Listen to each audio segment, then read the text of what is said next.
Hey, everybody. Welcome to Love and Relo, the voice of the relocation industry. I am your host, Ben Cross, and I am so blessed and honored to be here with my good friend, Hosea Bottley. How's it going, Hosea? It's going great. It's going great, man. Thanks for having me. Appreciate it. Dude, this is amazing, man. You're like in my house right now. I know.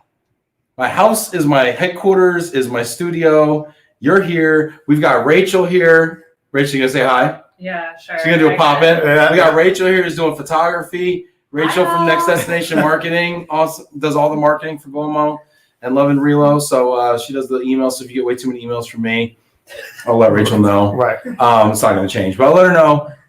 Let me know who you are. Are you out there right now? If you're from Beaumont, Texas, especially, let me know. We got the pride of Kuntz, Texas here. Hosea Bottley. Hosea, you were in town not just for me, as was Rachel, but you were here for what? You know, I haven't seen my mom in 2 years. It was a little stroke, and she wasn't doing so well. But I couldn't go see her due to COVID. So, first opportunity, I had to go down and see her. She's recovering quite well. How's Mama doing? She all right? She's coming around. Still feisty. Yeah. Mom's his mom. Yeah. And got a chance to see all my brother and all my sisters.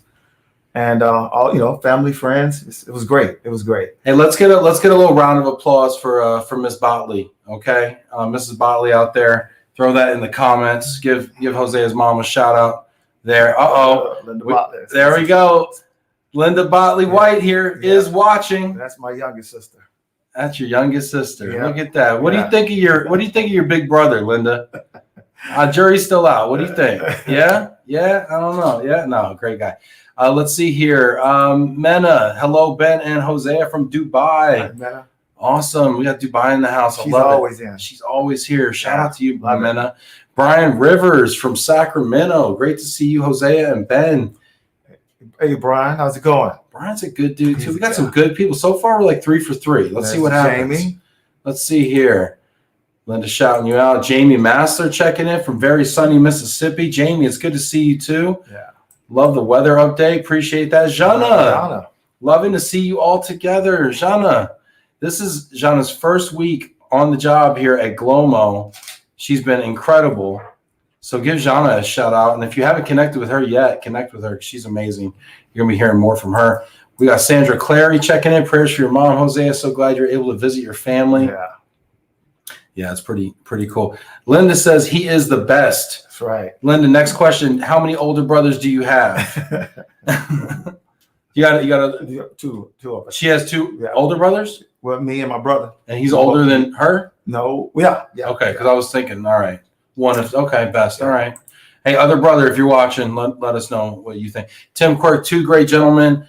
Hashtag I am Western New York in the house, wishing a happy day to Ben and Hosea. This is great. It's so good, man, to have you here, like as a friend.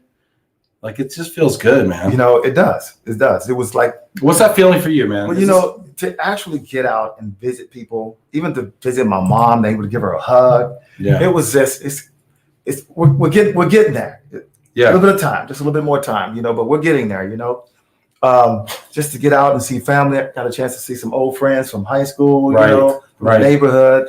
Yeah. And actually, shake their hands and give them a hug. And it was so cool, man. I saw you at the airport. You picked me up from the airport and gave you a big pound, a big hug, and I was like, I know, well, that's what you do. It's in us, right? It's like it's programmed now in us where we're like, I mean, even when Rachel showed up here, I didn't give her a handshake or a hug, and I owe you one. It's coming. I did because I'm like, I know he's all in. I'm spreading he's all in. I'm like, I don't know what to do, but I'm sorry, I panicked, Rachel. I apologize. This is great here. Hosea, we're going to be talking about international household goods shipping. Okay. There's a lot of delays. There's a lot of news right now going on. There's a lot of stuff going on at the ports. There's shortages. There's your constant consternation with MARAD. Yeah. We don't got to get into it yet, but we're going to get into it. Yeah. If you're watching, you may need to sit down when Hosea gets on his soapbox about MARAD. But this is great. I want to hear what your thoughts and questions are out there. Do you have any questions about moving? Please leave them in there. I see Chuck White from IAM in here. Mm-hmm. Still, Chuck, you living in the past, man. IAM takeovers yesterday, Chuck. Glory days. It was yesterday. No, Chuck, just kidding, man. It's good to see Chuck here. Chuck saying, great to see you two together, getting back to normal. Yeah, for sure. Let's see here. Janet Turner. Wahoo! Jenna? I don't know, Janet, I appreciate you. Oh, Valerie McKenzie. What is MARAD? Spelling. You nailed the spelling. Are we going to just dive in to what is MARAD? Why not? Yeah, let's hop in, man. This is like your favorite topic. This is your, you know how I get going on soapbox about lump sum and internet brokers and everything? MARAD is your lump sum soapbox. What is MARAD? MARAD is the governing party, Maritime Administration, for GSA shipments and military, and government freight as well. Yeah, really, they sit within the Department of Transportation, right? The DOT. So they make the determination on if carriers like myself can use a non-U.S. flag carrier for traffic lanes that they may or may not be able to accommodate. The problem with that is that. So let me understand this real quick, just for everybody out there though, too. Okay. So is this true or false?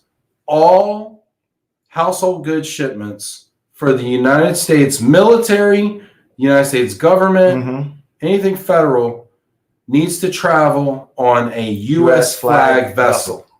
What is a U.S. flag vessel, and what makes that different from another vessel? The U.S. flag vessels, they carry the U.S. flag. They are operated under the authority of the U.S. Okay. Yeah. So for those of you out there who don't know, you've probably heard of these shipping lines like Hapag-Lloyd or Maersk or APL. What are some of the other ones? Trailer Bridge. There's a lot of all the tote. I mean, all those go back and forth. So they operate boats. And how many boats? So they operate all these vessels, right? Vessels is a big word for boat. Yeah. Okay. And they're owned in Denmark, or they're owned in Germany, or they're owned in Israel, or they're owned somewhere else, and they operate thousands of ships worldwide. How many of those thousands of ships worldwide are U.S. flag? Well, I understand there's 72 U.S. flag vessels. 72 boats in the world can carry government household goods freight. Correct. But, it doesn't seem like a lot. There's not a lot. It's not enough for the tonnage that needs to be transported. Because you think about everywhere the tonnage is originating from and going to, that's a lot of combinations and permutations. Well, I think that's the problem, and it's very unfair to the government employee that's relocating. For example, Brazil to New York. Okay. Yeah. Under U.S. flag authority, the shipment goes from Brazil to Singapore, back to Long Beach, and railed across to New York.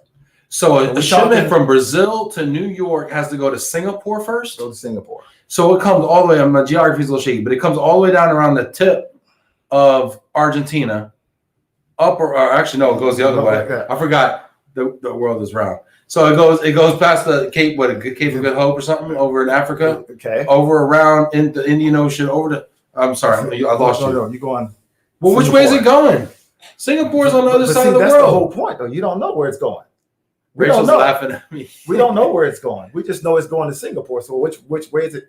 What's the routing method? We don't know. You know what it's not doing? It's not going to New York. Not north to New York. Exactly. So what does that do from a cost and a time standpoint? Well, of course, there's an extensive cost to it. But like how much more? So if you compare that to a corporate shipment, a corporate transfer, an oil and gas transfer from Sao Paulo to New York City, how much would that 40-foot container? What would that 40-foot container be? It's about $6,600. 66. How do you know that? Are you right off the top of your head? Well, because I'd rather $6,600. Yeah. What is that same container via Singapore to Long Beach and then trucked over? It's a little bit over 10 grand. 10 grand. Yeah. So you're adding another. So MARAD, this U.S. flag requirement is adding $3,400 of cost on that leg. Yes. And does that include the trucking? That includes the road. But it's the time that's the problem. Not only with the cost, right? The transit time. So, I mean, how do you go and tell this guy, hey, your ETA is 80 days out?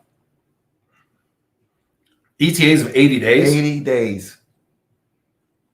Versus what's a normal, typical transit time from Sao Paulo to New York? You can get it up like 35 to 40 days. 35, 40 days. Yeah, so you're literally doubling the transit. Doubling pretty much. You know, and it's so interesting to me because all we hear when we talk to our clients is about employee experience, transfer experience, right? Oh, cost is important, but it's not really, it's like the third most important thing. It's really about, you know, it's really about transfer experience. And yet here we have this, I guess, is it a law? It's the law. It is a law, yes. And it's a law. And then so now what is the shipper, the transfer, what does the assignee say when you tell them it takes 80 days? Well, of course they're not happy. They're not happy at all, you know. No. But you know, sometimes the account gets involved and help explain it to them as well. But yeah. What do they say? I mean, what do they say? What did the account being like? What, the federal agency? The federal agency, yeah, because you know sometimes they think we're trying to pull a fast one on them, but you know, fast one, pull a slow one. I'm trying to pull a slow one on you. Like I'm trying to. Oh my goodness, this is great. What do y'all think about this? If you're watching right now, I want to know, what do you think about this? Does this make sense to you? Are you down with this? Sorry about if you hear flashing lights, it's the paparazzi in here. I apologize. TMZ's in the house. No, I'm just kidding. Rachel's over. She's so sweet. Yeah. All right. Let's see here. We got people checking in. I want to know what your thoughts here is on Mama. Actually, I also want to know, not only want to know your thoughts, if you're in the know on these things, what can we do about it? What can we do about That's a great question, you know, and I think that the government entities themselves, you know, they're going to have to put in some work and get to Congress and to get this changed. Because, you know, when we put in the actual request for the waiver, they sign off on it as well, saying, okay, they approve the waiver. But when it goes to MARAD, it goes from the account to MARAD, that's when they deny it. Why do they deny it? Because they wanted to go U.S. flag. I mean, I've had situations where, you know, you go into we're not sure if we can cover it or not, till all of a sudden they make phone calls, and it seems like they're like forcing these U.S. flag carriers to find a way to make this happen, and that's what frustrates me the most. Can somebody out there in internet land, please? I need some help here. Can somebody research why in the hell we have to do this? I need some context here. I need to understand why this has to be done. So Tim, look at Timmy on the spot here. The Jones Act is a federal law that regulates maritime commerce in the United States. The Jones Act requires goods shipped between U.S. ports to be transported on ships that are built, owned, and operated by United States citizens or permanent residents. Well, and here's the funny part, Tim, about this, and I'd like to know furthermore, why did the Jones Act even come into being? What problem were they trying to solve? Was this a counterterrorism thing? Was this like a homeland security, national security thing? Was this a let's create jobs and boost the economy and support American businesses? Like, what was the rationale here? I want to know, because I know U.S. flag carriers, and they're just wholly owned subsidiaries of foreign carriers. So Hapag-Lloyd, perfect example, and I'm gonna say it because I know the former CEO of the U.S. flag operation at Hapag-Lloyd. He was a member of the Tampa Bay NDTA when I was the president down there in MacDill Air Force Base, and that is a German company, and they have an office in Tampa. I mean, nice people, don't get me wrong, and they're a wholly owned subsidiary. So it's not like it's really a U.S. company. It's kind of a shell company. It's the Wallenius Williamson situation. Right. If you guys remember what we talked about with the global household goods contract, the GHC, where Wallenius Williamson was a subsidiary of a company over in Sweden or Denmark or something like that. Help me with the details. But here's the thing: I get it's a law. I get that, but that law need to have some stipulations, instilled within it. I mean, there's no way a guy should have to wait an additional 40 days. I mean, what about the employee? Where's that at? I mean, what about taking care of him? I mean, he's got to move to another country, another city, or wherever he's going, and he's got to wait, and he's trying to get his family settled. Was the intention? Yeah, I agree with you 1,000%. Yeah. I'm seeing people here, and we're going to get to these comments here. I'm going to read these comments actually. But was the intention to do this for freight? and household goods was put in there as a subset of freight, or like, you know, it kind of almost like an accidental secondary effect. Let's see here, Anthony Ship, and shout out to Anthony Ship, by the way. Anthony, I've been meaning to make you a video. This guy right here, people, this is a guy you want to know. Anthony Ship, not only is he in Maui, okay, and you want to know as many people in Maui as possible, but he also will send you the most gorgeous macadamia nuts and coconut Kona coffee, and even golf shirts that fit the larger gentleman out there. So get to know Anthony Ship, okay? Anthony Ship says 100 years ago today, President Woodrow Wilson enacted a law that would become known as the Jones Act. Its purpose was to help the U.S. shipping industry recover after World War I. Yet few could have predicted how vital it would become to our national security and economic prosperity a full century later, especially during a pandemic. Because we're experiencing enough delays as it is, you know, and now you got more and more delays on top of it. You know, just trying to get an actual booking with some of these U.S. flag carriers is a task within itself. Yeah, that's interesting. And Jana here in Brazil, interesting. Before Global Mobility, I used to be responsible for flag endorsements for maritime crewing.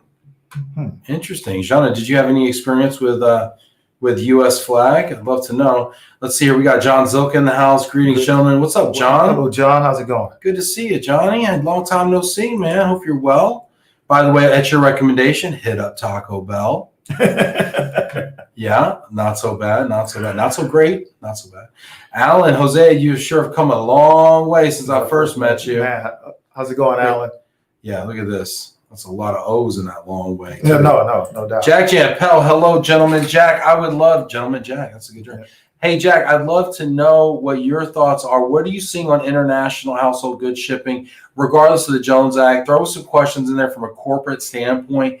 What do you want to know out there, Jack? Please let us know. Janet's over here with us. This is great. Aloha to Anthony. Tim Quirk, 5222 container ships worldwide. Is that total container ships or is that U.S. flag? Yeah, I don't know. He's making the wave motion. So that's container ships in the whole world. We're playing like a little bit of very good. Did I get it? Okay.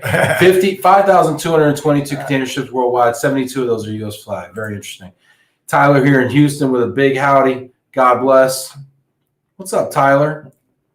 Big howdy to you too.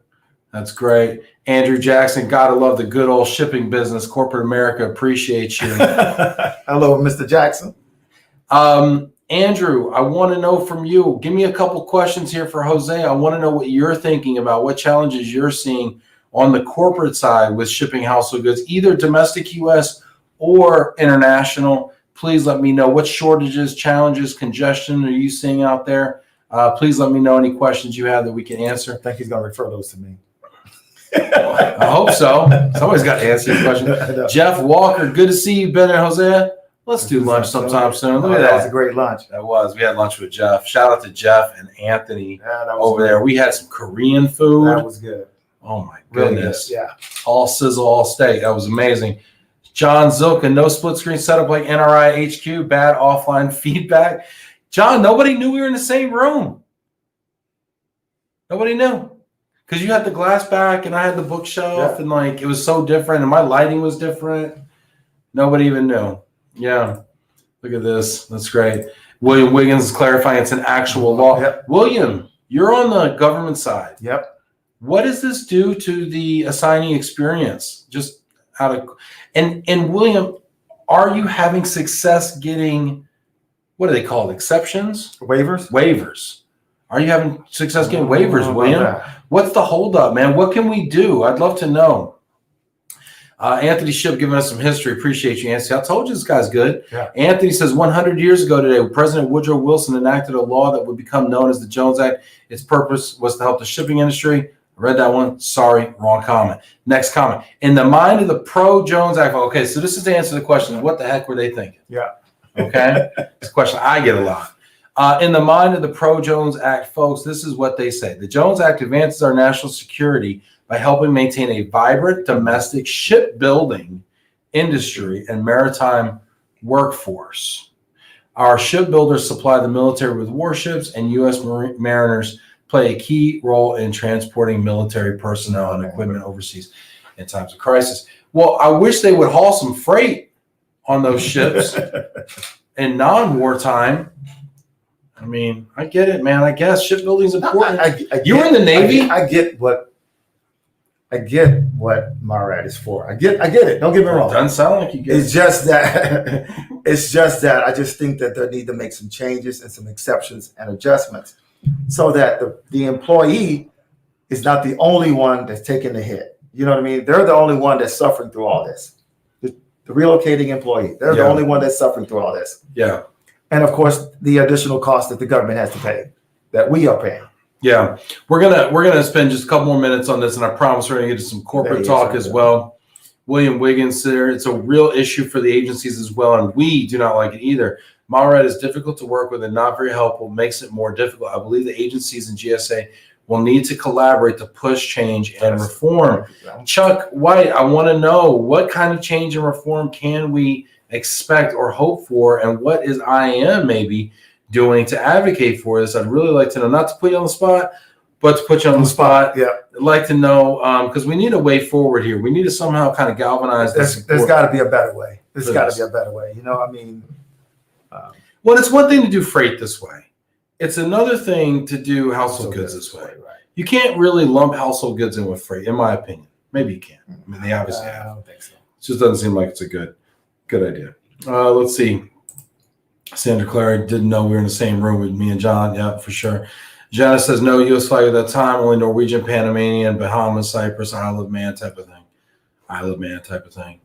Yeah, never said that before. Jose's other sister's on, LaWanda. Okay, LaWanda. Hey, LaWanda. What up? Let's see.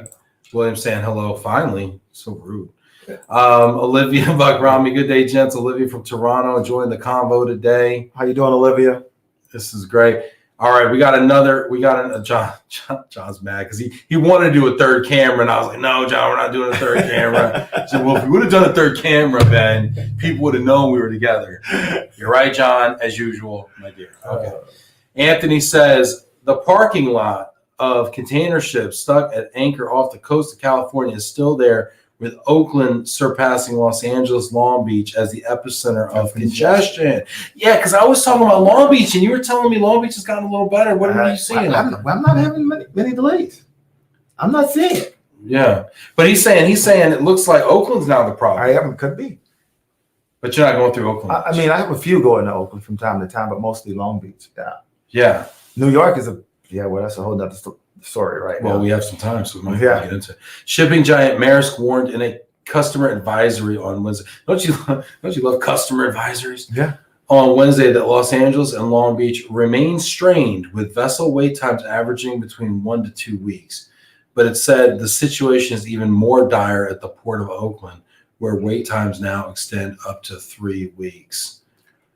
Well, it was further than that a while back. So what do you do? What do you do when confronted with these types of customer advisories? I want to start. I should write customer. I want to write customer advisories. Yeah, no. When we get these advisories, we immediately notify the client, and the account.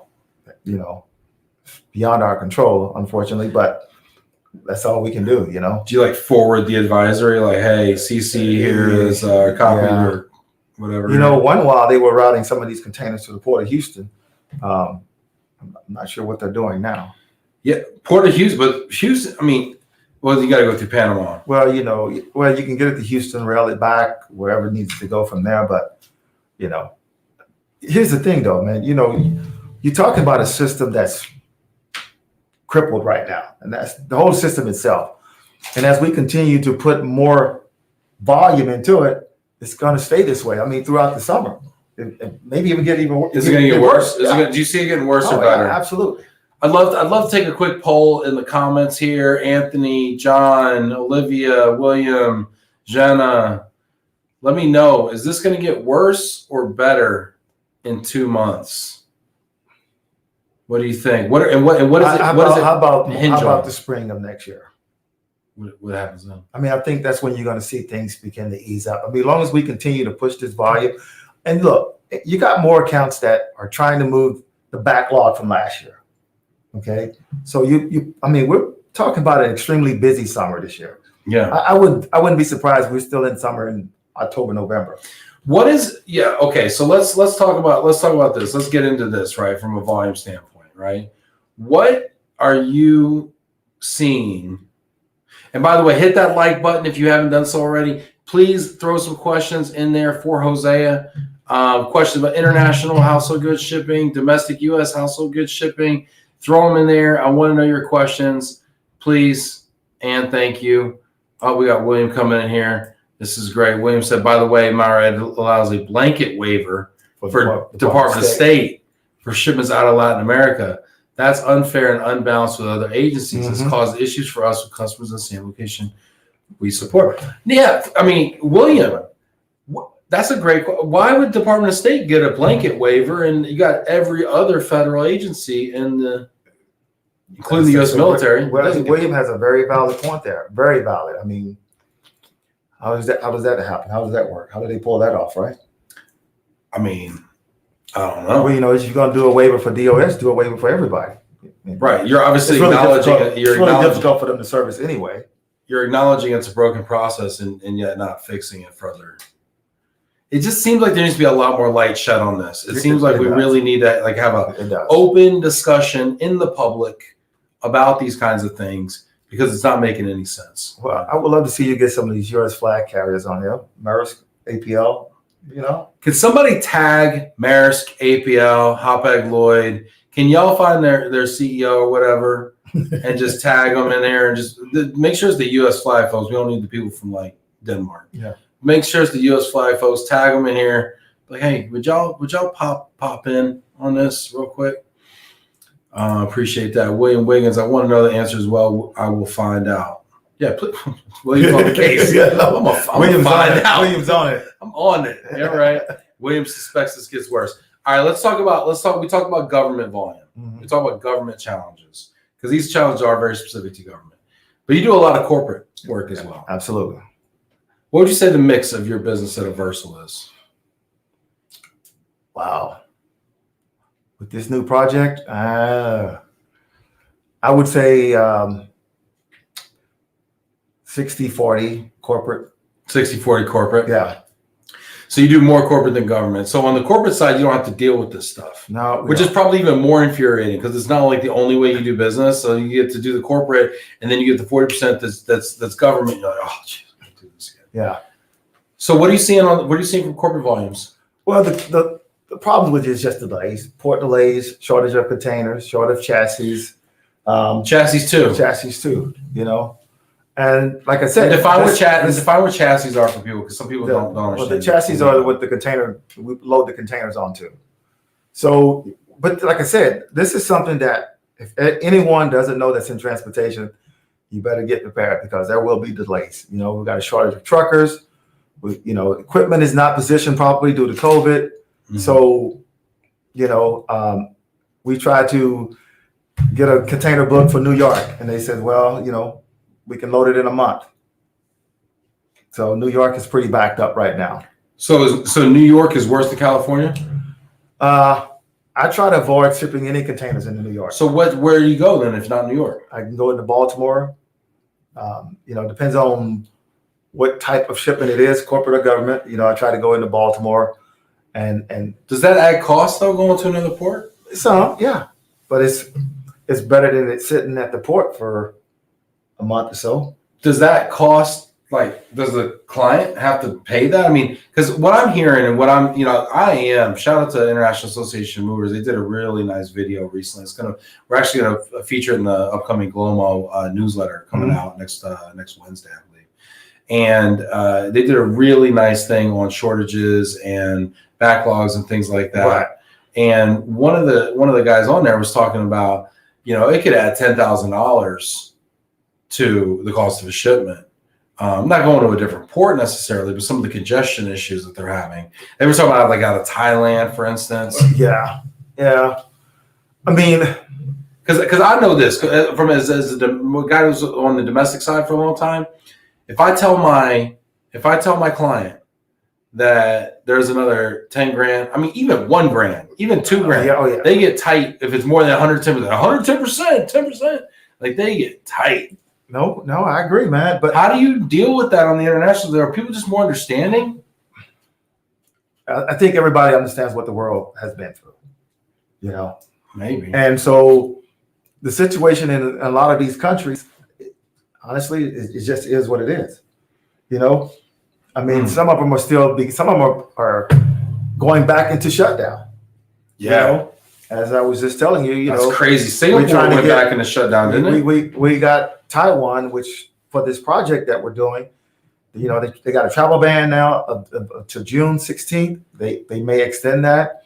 So we got a lot of air shipments right now. We're trying to get over there. They're just sitting. Trying to get to Taiwan or out trying to get it to Taiwan because the employees can't get over there and we can't route it until they're there. Wow. So it just shuts down the whole entire process. I want to get into predictions and things of that nature here. We always like to prognosticate here, even though we know we're wrong. It's more fun. John Zilka says, I always struggle when asked for a global volume prediction. It's definitely a slower comeback than U.S. volume. Mm-hmm. Countries with strong lockdown mentality still, i.e. Australia, and very slow vax rollout will take another. John, it's funny to say Australia because I actually spoke virtually at a live event in Australia. So they were ahead of us it was basically their version of a regional in Sydney. And they were ahead of us in person, which I thought was crazy. Mm-hmm. But now I guess John's saying they might be locked down now. I'm not sure. Or maybe when you say lockdown, maybe it's a quarantine thing. All right, John, I need more info on that. But so what are you saying right now as far as what do you think about what John's saying as far as you're seeing that across the board, especially in Asia. India is having a serious problem. Brazil still bad. And India is such a source, such an origination point, right, for global mobility. It is. Ton of talent coming out of India. That country is really struggling right now. Brazil is really struggling right now. So, we're just gonna have to do the best we can, man. I mean, for trying to get containers routed, get shipments serviced. Visas. Depends on what country you're dealing with, if they can get the visa done in a timely manner. So it's just a lot of things that need to come in play, which makes it even tougher, just even trying to get shipments scheduled in a timely manner for pack and load, I mean, we've packed and loaded them, and sometimes they go, my visa fell through, I didn't get it, so you got origin sit, and it's a mess right now. It's going to be a tough summer, okay? And everybody, whoever's not prepared, better get prepared. It's going to be that type of summer, even domestically. What are you seeing domestically? I'd love to know. Well, what do you do on the domestic side? Just to be clear for everybody out there, what is Aaversal? What do y'all do on the domestic side?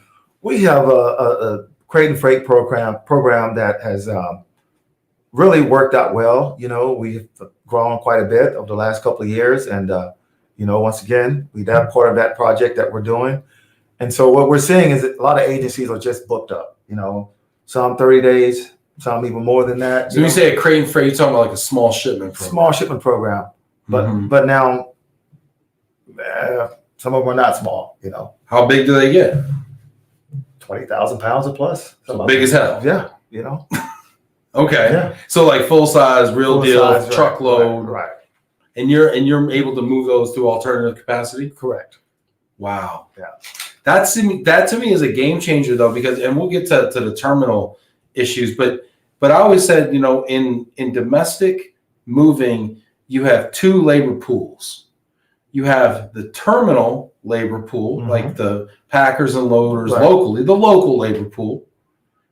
And then you have the over-the-road driver. And the over-the-road driver is an irregular route. So they'll go to Des Moines, Iowa, and then up to Butte, and then down to Denver, and then to Albuquerque, drop some stuff off, pick up another shipment in Nogales, and then come back over to El Paso, and then they're going to drop off in Dallas, and then they're going to go over here to New Orleans. You guys get the point, right? Right. How did I do? All right. Okay. So anyway, so you got that driver pool, and that guy is going away. Okay. The men and women that are the over the road household goods drivers are no longer as easy to find as they were in the past. That is the driver shortage that we've heard about for 20 years. Right. Okay, maybe more. It's affecting freight, by the way, as well. But that's the driver shortage we hear about. The thing we don't hear about or haven't heard about as much until probably the COVID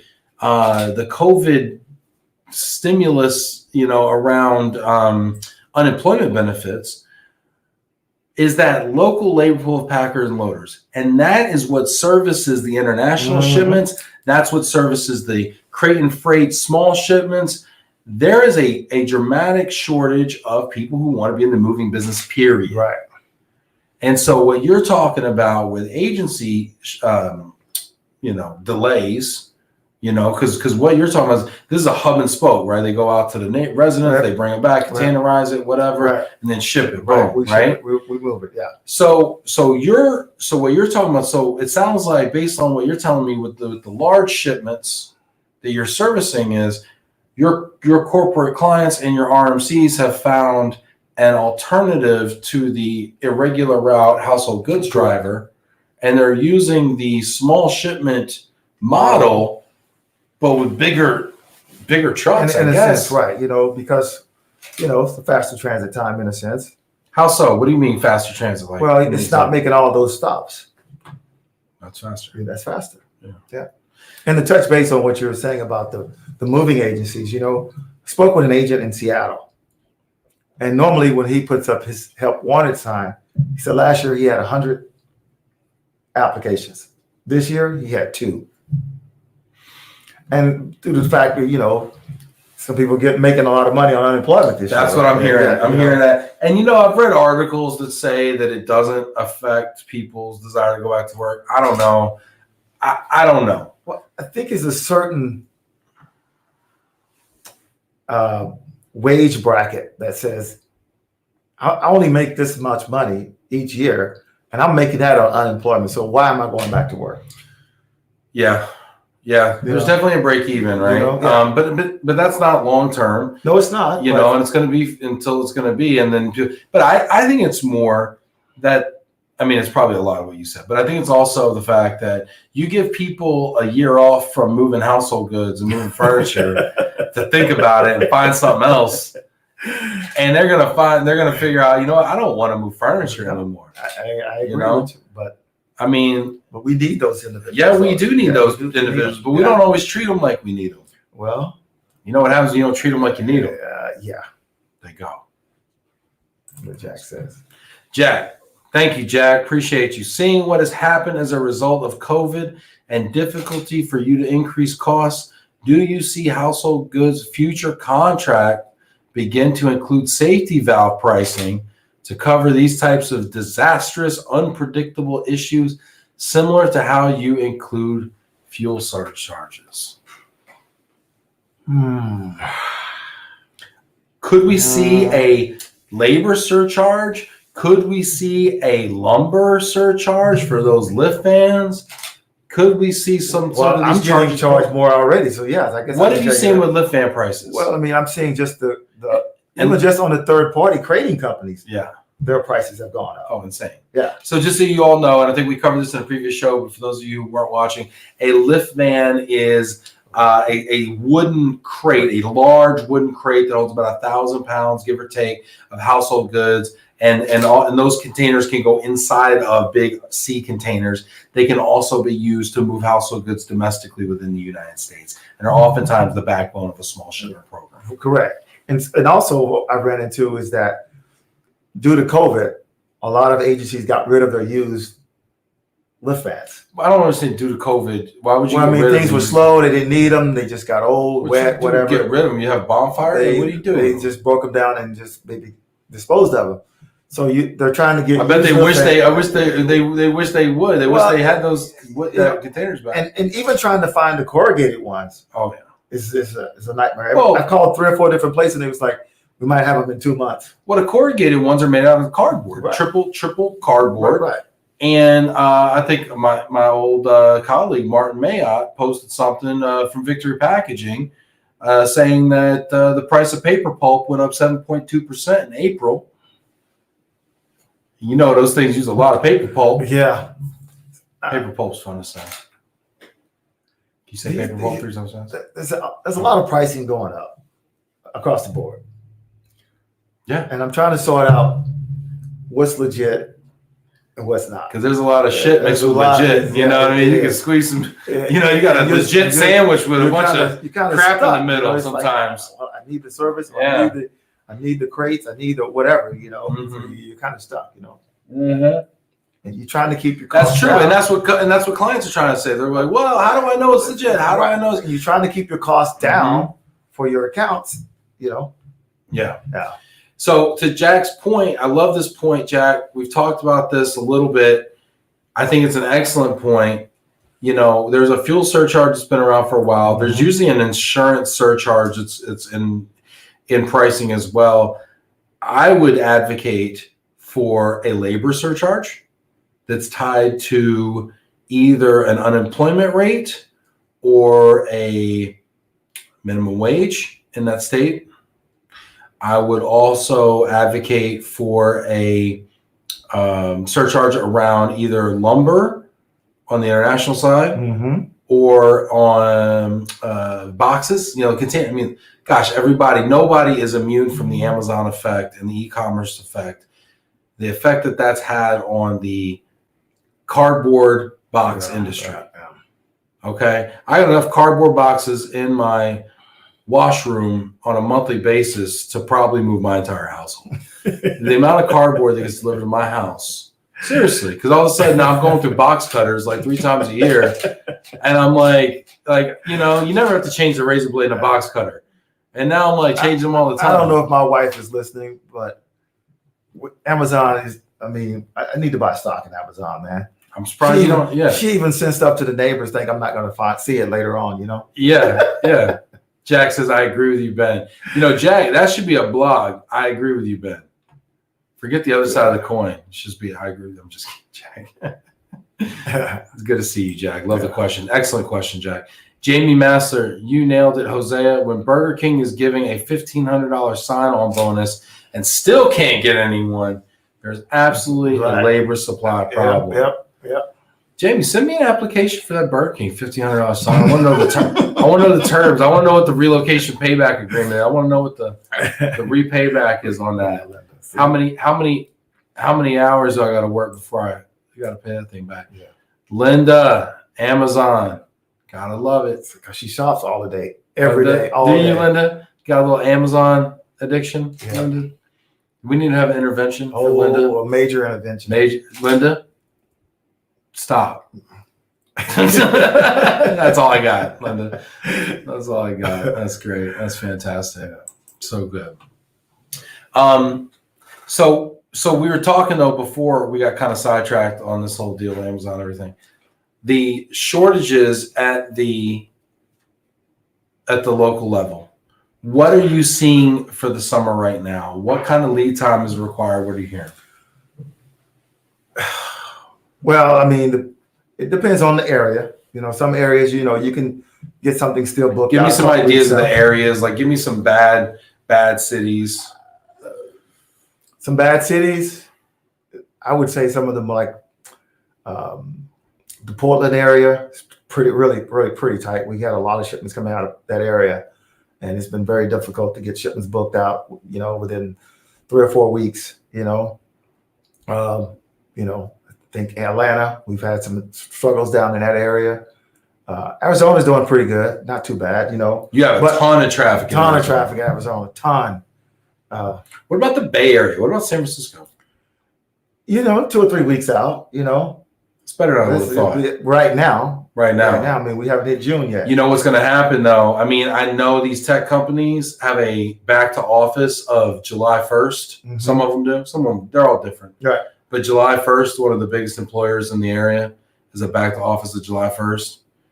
And when that happens, I mean, yeah, you know, I mean, thousands of people for that one employer. And there's several employers like that there. You wonder how they come to that conclusion of some of these accounts. What the data is? Yeah, when they decide to come back and how they're going to do it, and how it's going to affect, everything that they do, Yeah, I mean, what do you think? Well, I mean, I don't know. I went complete remote, and I love it. So it works for us. Yeah. Yeah, but a lot of people, they can't do it. They don't want to do it. They want to be in the office. You have a really small team. I mean, you have a smaller team compared to 500 people. Yeah, Google, Facebook, Apple, Amazon. I mean, so yeah, I'd like to know, what are you seeing out there from a return to office? What are the dates you're seeing? Give me some cities and some dates, or some companies, some dates. Yeah. Let me know. I would love to see that. When do you expect to be back in the office? If you know anybody that works at some of these large companies, throw that in the comments. I want to know, when are people going to be back to the office? How is that affecting relocation volumes? Are they relocating people there before it's back to office? Do you see them not tackling this until back to office orders? Is relocation volumes going to trail back to office? I want to know. Jack, thank you, Jack. You're awesome, Jack. Always count on Jack. Yep. Grandpa here.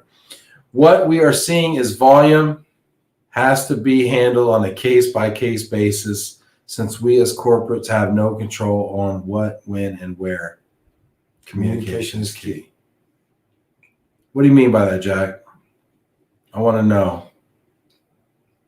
Volume has to be handled on a case-by-case basis, since we as corporates have no control on what and where. Jack, when's back to office? How does that affect your plans? Or were you always there because you're in medical? Really, really curious about that. So Hosea, right now you're seeing what? 2 weeks out, 3 weeks out, 4 weeks out, 3 weeks out. What are you telling the clients right now? Some of them are worse than that, We're just telling clients to get us the bookings in as soon as possible. Please don't sit on them. Get them out to the carriers. There's a lot of work needs to be done in order to prepare a shipper to move. So we want to make sure that we have everything in place. We can get the dates that they want. Make sure we have everything we need for its documentation to ensure that they have a smooth and a timely process. So we're sitting here end of May, and you're talking about 2 to 3 weeks out? I would say in some cases, more, maybe 4 weeks. Maybe 4, yeah. Right? Depends on the all right. And now, in a month from now, let's say we're sitting here on June 27th. What do you think that's going to look like, that lead time? It keeps trending the way it's going. I think, still be that 4 to 5. We've called some agencies and they're already booked out through June. Yeah, I know several agencies that are booked through June. Right. And that's great for those guys. It's great for those guys, but what happens to forwarders and to clients is now, here's what always happens, and I want y'all to hear me on this. The best moving company in every city gets booked up first. It's not that they're not good at attracting talent. It's not that they're not good at managing their business. Quite the opposite. They are the best company in town. They have the most accounts because of that, and they are booked up first. Mm-hmm. And they are not going to staff to the peak of the volume just to turn around and fire people. They're going to take care of their clients. They're going to do what they do well. Mm-hmm. They're steady Eddie.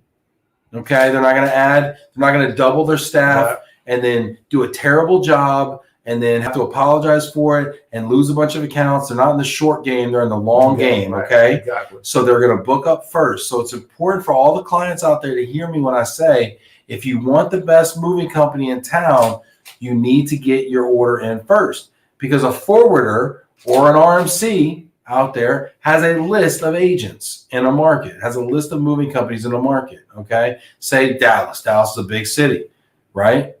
I'm sure you've got several agents. Right, correct. And I'm sure you've got a favorite, don't you? Yeah, absolutely. And I'm sure you got one that every time you send an order to them, you're like, and you probably call them like, listen now, Jimmy, I need you to make sure. And he's like, no, I always take care of you, Jose. You're like, no, man, I need you to make sure right now. I need you to put your A crew on this. Right. And he's like, yeah, man, I got you. And then Jimmy did it again. Okay. So my point is, get your orders in early. If you think they're going to move, put it on the books. Let the coordinator register it. Let them get all the critical information. Let them do a survey on it just to get everything lined up so that when it's like, hey, back to work, and then they call up like, all right, I'm going to move in 2 weeks. You might have a prayer. Yeah. But you really need to be thinking about probably 4 to 6 weeks to get the best agents and to get the dates of your choice. Yeah. That's my soapbox. You never know what's going to happen, We only got a couple more minutes here until we get in the top 5. Everybody, thanks for hanging in there. We got a fun top 5, I think, today. Jack Jampel, there is no certainty in timing of moves, as Hosea is indicating. Therefore, these moves will be handled one at a time because it depends on locations, labor, etc. Communicate the worst case scenarios and hope for the best. Cool. I dig it. Okay. Plan for the worst. Hope for the best. You got a top 5, man? I have a top 5. You got a top 5. I have a great top 5. All right. I have all the Dallas Cowboy fans out there. Where the Cowboy fans at? Where y'all at right now? William is on here. Put it in the comments right now. All the family down in Beaumont. Who is your football team right now? Put it in the comments. I want to know. Hit a like if you are a Cowboys fan. Hit a pink little question face. I don't know what that is. Is that not a thing, Rachel? Rachel's looking at me like you're an idiot. I know I am.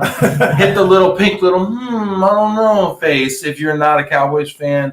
Let's get some votes going here. We're in Dallas. You're a Cowboys fan. I'm a Cowboys fan. William Wiggins. Wiggins, Cowboys all the way. All right. There you go. Let's go. So, what is our top 5 today? In case you forgot, it's written on the screen. Where is it at? Literally in front of your face. Oh, the 5 reasons why the Dallas Cowboys will have a successful season and go deep into the playoffs. Notice I didn't say the Super Bowl. Yeah, I know that far. I started to go there, but here's the reason why. What? Why you didn't go Super Bowl? I didn't. Because you're sane. Because you don't drink anymore. Why didn't you say Super Bowl? See, here's the thing, man. This is Dallas year, man. This is Dallas year. This is Dallas year, man. I felt so much better in so many other years. We have gotten beat up. We get trashed. It's okay though. We get beat up and trashed every year. It's okay though. What is that? What correlation does that have? It's okay. This is the year. Okay, vote for your favorite football team. Throw it in the comments here. We're gonna get into this. Jamie Master says Steelers Nation. Jamie, whatever. I mean, honestly, Steelers without Ben Roethlisberger is still better than the Cowboys, probably. Let's see. We got Anthony Horton. Go Leafs. We should probably just go root for the hockey. Oh, goodness gracious. That's great. Anthony, you get to a Cowboys game yet? Let me know. If not, we should go. Sean Ireland says bear down. Bear down. Is that Baylor? That's Baylor football, right? The Chicago Bears. Is it? Is it? Or is it Baylor? Sean, please clarify. I think he's a Baylor boy. Let's see. Elizabeth Martin. The Bears. The Bears. Yeah, these Chicago Bears. Oh, Ireland. You are a Bears fan? Sean. You know what? That trip to Cowtown, it's off, buddy. It's off. I don't even know who you are anymore. Anthony Horton, if it doesn't have a puck, I can't understand the sport if it doesn't have a puck, which is such an everyday item. Daniel McCoy, I provide grief counseling free of charge for Cowboys fans.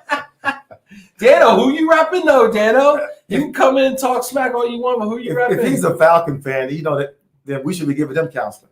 Oilers, baby. Oh, my goodness. Is that a Houston Oilers? And if it is, are you a Houston, Texas, or a Tennessee Titans fan? Let me know. Sean Ireland's clarifying, born and raised in Illinois. Okay. Chicago Bears. Man, fine. Forget it. Whatever. Right. Any other Cowboy fans out there besides the honorable William Wiggins?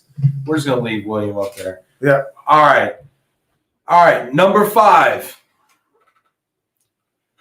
Our receiving core. Okay. We got an amazing receiving I'm not mad at it. We got an amazing receiving core. Who's the best receiver on the Cowboys? Cooper. Who's the best receiver on the Cowboys, in your opinion? Amari Cooper. Okay. Yeah, the veteran. Second is?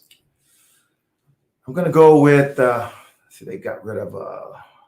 Got to be CeeDee Lamb, doesn't it? No. Or no? You still got. Or do you like Michael Gallup?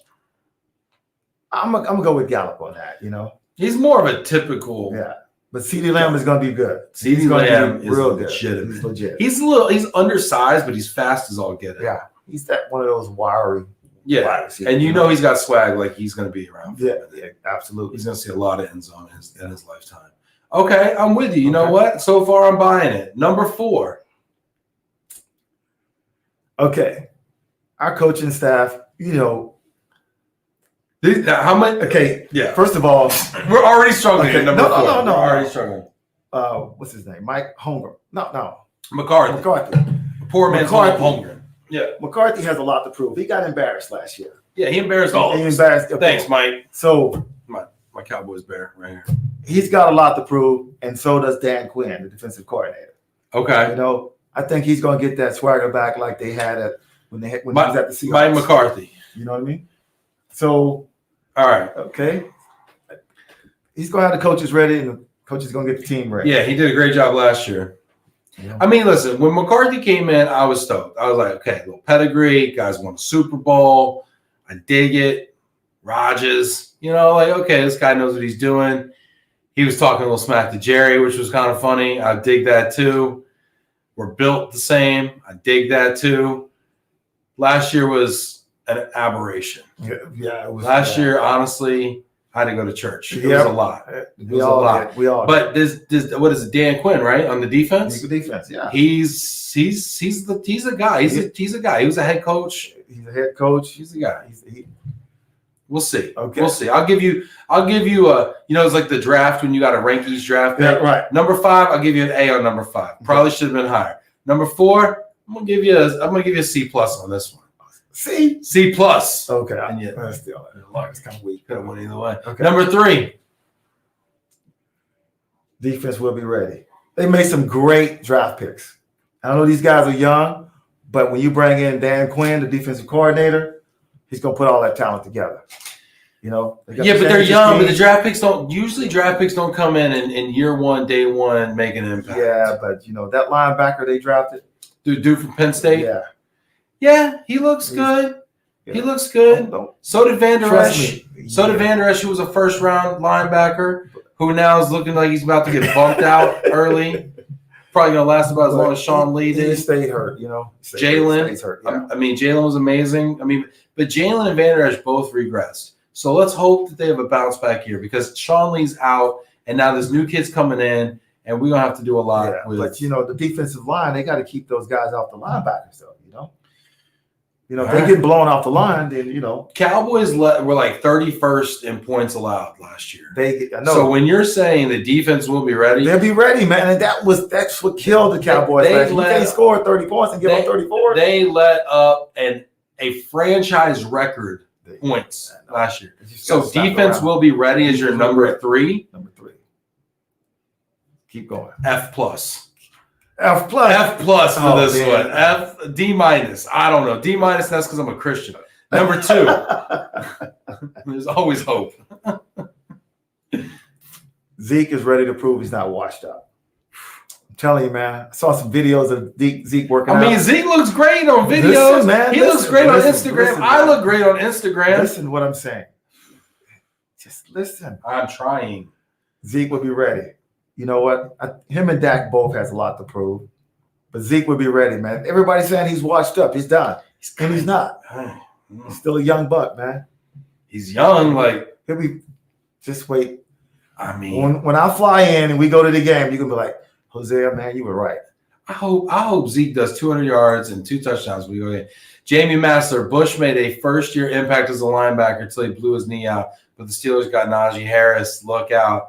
Najee's a grown man. He's a grown Najee is a Najee reminds me of dude from Tennessee. Tennessee, yeah. Why am I blanking? Led the league in rushing 2 years ago.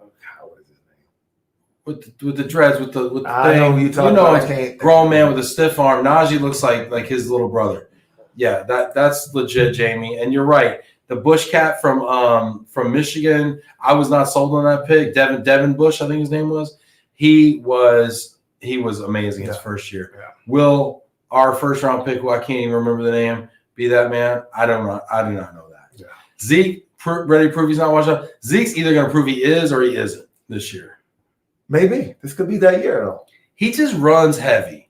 And you know what? He also dances in the backfield a little much for me. Too much. You're a big boy. Get down. Get where you're going. Get down. Hit that hole with velocity. Right. Because you got a lot of meat and you got to get that thing going in a direction so that when you hit that hole, when I remember physics when I was in high school and I wasn't messing around, you know, it's mass times velocity is force.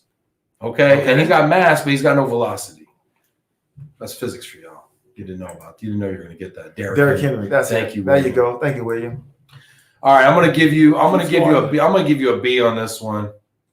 It's most likely to succeed. Keep scrolling. Let's see. We got Go Tony Romo. Just kidding. Yeah. Thanks, Lizzie Beats. Appreciate you. All right, number 1. All right. Healthy Dak. Okay. Now, Dak Rain. Dak was lighting it up before he got hurt. Dak's the man. Lighting it up. Dak's great. He's going to bring that form back. Love Dak. And they're going to put up that 24 to 30 points a game. They were putting up like 40. And the defense will not be giving up 40, 45. Simple math, man. Simple math. I want to give you an A-, but I can't. I'm going to give you a B+ on this one. I love Dak. Look, man, you think Dak wanted to go out like that, you know what I mean? No. I mean, he's that type of kid where he's going to put the work in. But here's the thing. You say healthy. If you told me healthy Rodgers or healthy Breeze or healthy Brady or healthy fill in the blank with a person that's won a Super Bowl before, I'd give you an A. But healthy Dak is a high point scoring, excellent quarterback, but I take a healthy Russ. I take a healthy 5 other quarterbacks. I love Dak. Love Dak. Dak, come over for dinner. Love you, Dak. Tag Dak. If somebody's got Dak's LinkedIn, tag Dak. Dak is the guy that's going to get us where we need to go. Yeah. Trust me. Sean Island says Dak is the man. D needs to step it up. I agree with that, Sean. That's why you got an F. That's why you got an F+ for that D comment. Yeah, Dak is the man. All right, fine. Sean, you can give me A- on Dak. I hope you're right. What's the over/under for games this year, Hosea? I have no idea. You have no idea. You came with a top 5. How many games are the Cowboys winning this year? 10, maybe 11. You're wild. Maybe 11. Maybe 11. Maybe 10. Maybe. I think the over 9.5. Okay. What's Vegas say? Somebody looked that up there in the comments. What is the over/under for the Cowboys this year? I think it's 9.5. Somebody throw in the comments. And you guys record it. So when it all happens, you know, I want somebody to play this. That's why the Cowboys are my people. I got the bear. I'm just saying. I hope you're right. All right. You know what, Hosea? This is a lot of fun. It's been great. We got a little guest host here. This is a lot of fun. You want to leave people with a final thought, final word? You know, my final word is this. Ben, I tell you what, man.